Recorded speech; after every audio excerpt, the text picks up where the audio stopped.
আসসালামু আলাইকুম, আশা করি আপনারা সবাই ভালো আছেন। আজকের এই ভিডিও হচ্ছে আমি DJI অ্যাভাটার 2 যে পিভিটনটি আছে এর সম্পর্কে ওভারঅল রিভিউ দেওয়ার চেষ্টা করব। এটি হচ্ছে DJI অ্যাভাটার 2 এবং এটা DJI কোম্পানির লেটেস্ট FPV সিরিজের ড্রোন। আর বেসিক্যালি এটা হচ্ছে একটা সিনিয়প স্টাইলের ড্রোন। অলরাইট, এটা হচ্ছে DJI অ্যাভাটার 2 এর যে কোম্পানি থেকে বক্সটা আছে সেটি। এটা হলো ফ্লাই মোর কম্বো। এখানে হচ্ছে 3টা ব্যাটারি সহ DJI অ্যাভাটার 2 এবং গগলস 3 এবং মোশন কন্ট্রোলার থাকে। দেন এটা ওপেন করার জন্য এখান থেকে এভাবে ফোল্ড করা লাগে বক্সটা। দেন এটা ওপেন হয়ে যাবে। দেন এটা এরকম একটা এই বক্সতে এইভাবে একটা হার্ড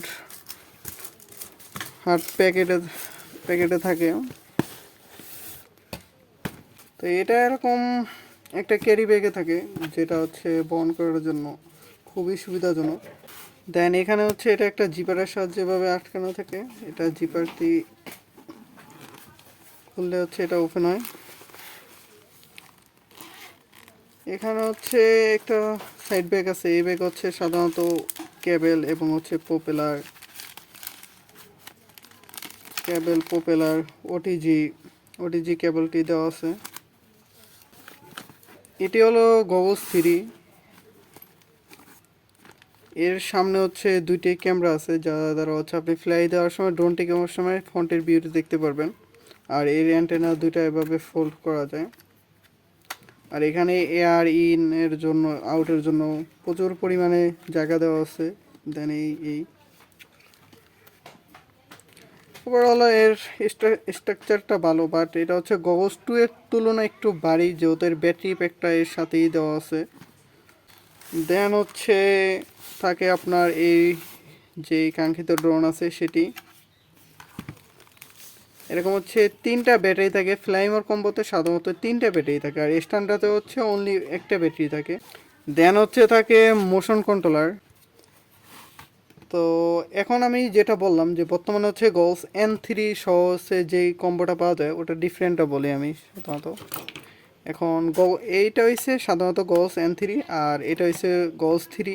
দুটার সাইজে তুলনামূলক N3টা বড়, আর এটা একটা আপনার এলসিডি ডিসপ্লেওয়ালা গগলস আর কি। আর এটা ওএলইডি ডিসপ্লে আছে, এটা এলসিডি।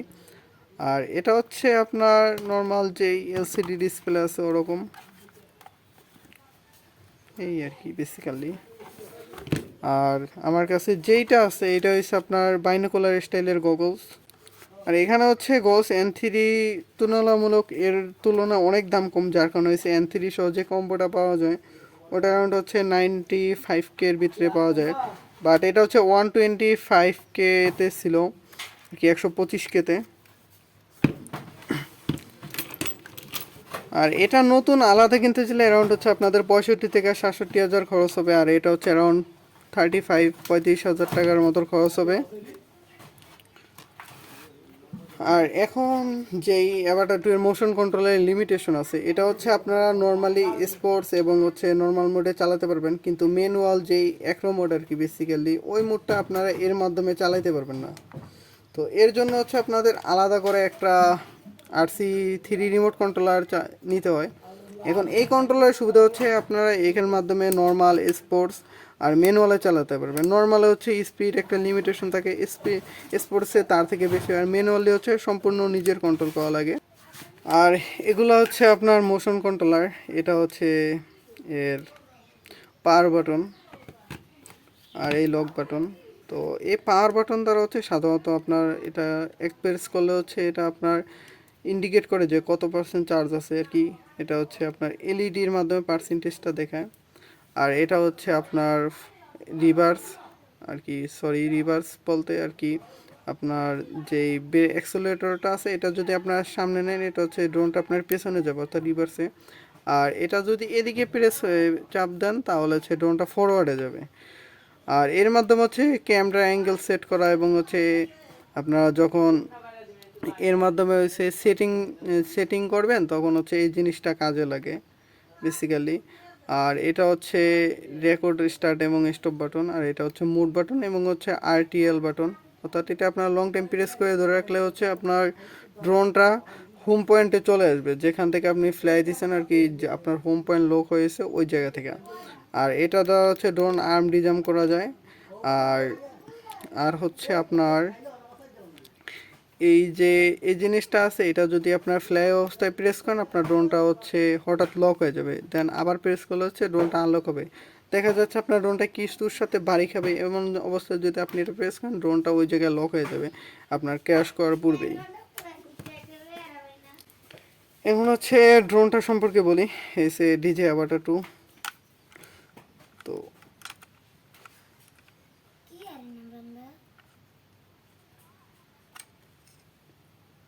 তো এটা হচ্ছে এরকম একটা প্রোটেক্টিভ কভার দিয়ে ঢাকা থাকে। আর এখানে হচ্ছে এর প্রোপগুলার স্টাইল একটু অ্যারোডাইনামিক শেপ আছে, যার কারণে একটু আপনার ইফিসিয়েন্সিটা ভালো। বাট ম্যানুয়ালে ফ্লাই ওর তো ভালো না, যেটা হচ্ছে আমরা কাস্টমে পাই কাস্টম ড্রোনগুলোতে। বাট কাস্টম ড্রোনগুলোর সাথে তো অবশ্যই এটা মিলে লাভ নেই। বাট এটা হচ্ছে ক্র্যাশ করলে, আপনারা যদি ম্যানুয়ালে ক্র্যাশ করেন এটার দাগগুলো হচ্ছে ইজিলি আপনার ভাঙার চান্স আছে, যেমন আমার এই জায়গায় ভাঙছে এই জায়গায়। এবং হচ্ছে আমার কি পুরো জিনিসটাই ভেঙে গিয়েছিল, আপনার নিচে যেই ফ্রেম আর্ম আছে, দেন এটা হচ্ছে এই শেলটা আমার সম্পূর্ণ চেঞ্জ করা লাগছে।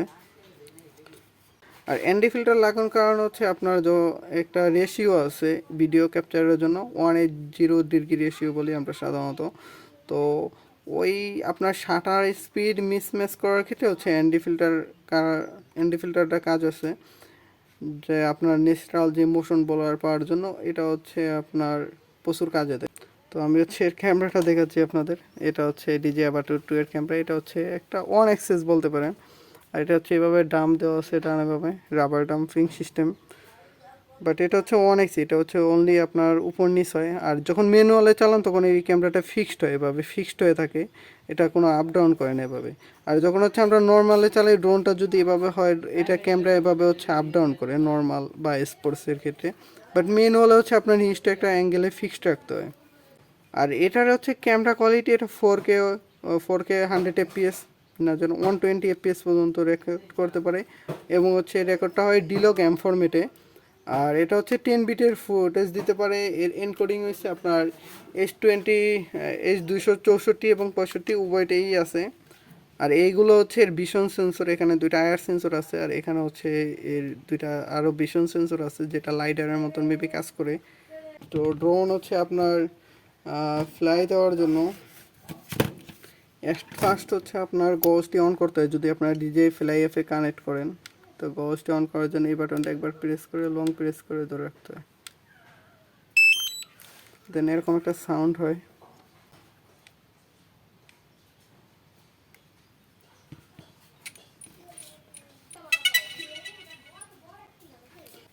যেহেতু এখন আমি কন্ট্রোলার থ্রি ইউজ করি এখন, তো এই সম্পর্কে একটু বলে দিই। এটা হচ্ছে DJI APU কন্ট্রোলার 3। তো এটা হচ্ছে এর আপনার দুইটা জয়স্টিক এসে আপনার এটা এদিকে নিলে ফরওয়ার্ডে যায়, এদিকে রিভার্সে, এদিকে হচ্ছে আপনার লেফট রাইট। আর এটা হচ্ছে আপনার আর এসে থ্রোটল আপ থ্রোটল ডাউন। আর এটা হচ্ছে আপনার এক্সট্রা সুইচ। আর এটা হচ্ছে এর পাওয়ার সুইচ। আর এখান দিয়ে হচ্ছে এটা চার্জ দেওয়া যায় টাইপ সি পোর্টের মাধ্যমে। আর এটা হচ্ছে আপনার স্টার্ট এবং স্টপ মোটরের জন্য যখন আমরা ম্যানুয়ালে ফ্লাই দিই। আর এটা হচ্ছে আপনার স্টার্ট এবং স্টপ রেকর্ডিং, এর মাধ্যমে হচ্ছে আবার আপনার সুইচ করা যায় ফটো থেকে ভিডিওতে।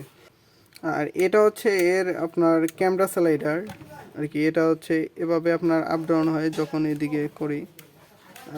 আর এটা হচ্ছে আপনার এয়ারক্রাফট ব্রেক করে রাখা হয় এবং হচ্ছে এটা প্রেস করে রাখলে আপনার রিটার্ন টু হোমে আসে।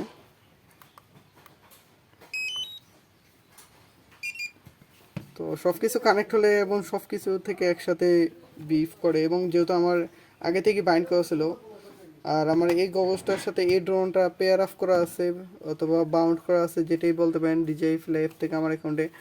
আর গগলস N3 সাথে এই ড্রোনটা পেয়ার অফ করা আছে। আর এই হলো এর প্রক্সিমিটি সেন্সর।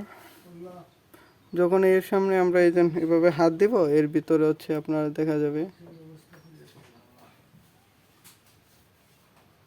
যে ফ্রন্টে দেখা যাচ্ছে, এবং হাত সরাইলে স্ক্রিনটা অফ হয়ে যাবে। আর এটা হচ্ছে এই বেল্টের মাধ্যমে এটা হচ্ছে টাইট লুজ করা যায়। এই টাইট এদিকে টাইট হবে আর এদিকে লুজ হবে।